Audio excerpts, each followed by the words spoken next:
kami menetapkan satu orang tersangka lagi, yaitu saudara LMI. Ini menjabat selaku Kepala Biro Hukum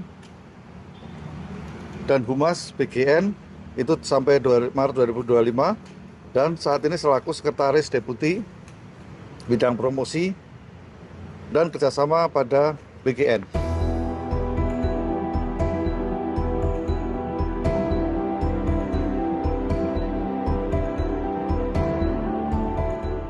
Pengusutan kasus dugaan korupsi program makan bergizi gratis atau MBG terus bergulir.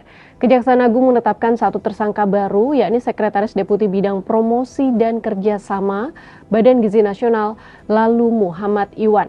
Ia diduga terlibat dalam korupsi yang berkaitan dengan pengadaan dan penjualan futre atau ompreng, perlengkapan yang digunakan untuk mendistribusikan makanan dalam program tersebut. Sorotan tajam tentunya tak lepas dari Lalu, lantaran selain menjabat di BGN, ia juga merupakan perwira aktif Polri berpangkat Brigadir Jenderal. Tak hanya itu, Kejagung juga menemukan keterlibatan perwira menengah TNI dalam lingkaran korupsi MBG ini. Bagaimana kelanjutannya? Kita bahas. Direktur Penyidikan Jampitsus Kejaksaan Agung Syarif Sulaiman Nahdi menjelaskan bahwa Lalu Muhammad Iwan diduga berperan dalam praktik korupsi penyediaan ompreng bagi Mitra Satuan Pelayanan Pemenuhan Gizi atau SPPG. Menurut penyidik, Lalu mencari calon mitra SPPG dengan syarat membeli ompreng dari PT SGI, perusahaan yang diduga didirikannya bersama YCS dan RD. Dalam skema tersebut, RD bertugas melaporkan setiap calon mitra yang telah melakukan pembayaran kepada PT SGI.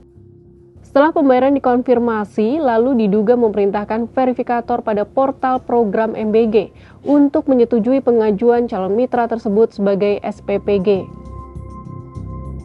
Sementara itu, terkait perwira TNI yang terlibat, Syarif menyebut personel berpangkat kolonel dengan inisial BU menjabat Sekretaris Deputi Bidang Penyediaan dan Penyaluran BGN.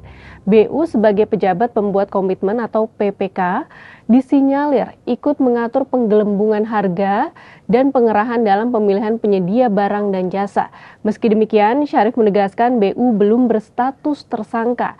Pihaknya tidak bisa memproses BU karena masih menjadi TNI aktif, sehingga untuk selanjutnya diproses oleh Jaksa Agung Muda Bidang Tindak Pidana Militer atau Jampitmil.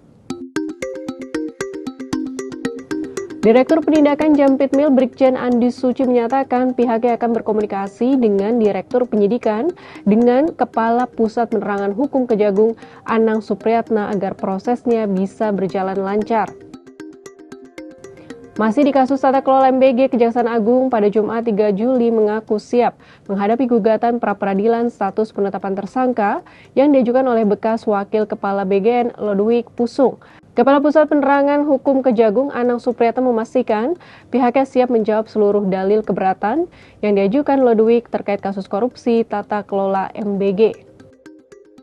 Adapun hingga kini Kejagung telah menetapkan 7 orang tersangka dalam kasus dugaan korupsi tata kelola dan pengadaan MBG.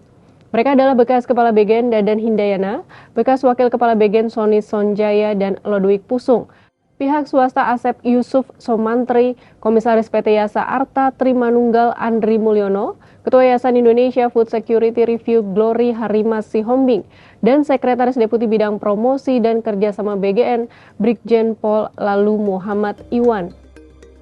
Sahabat Kompas, penetapan tersangka baru menunjukkan penyidikan kasus dugaan korupsi MBG terus berkembang. Kini publik menanti apakah Kejaksaan Agung akan mengusut tuntas perkara ini hingga mengungkap seluruh pihak yang bertanggung jawab, termasuk jika melibatkan aparat aktif dan institusi negara.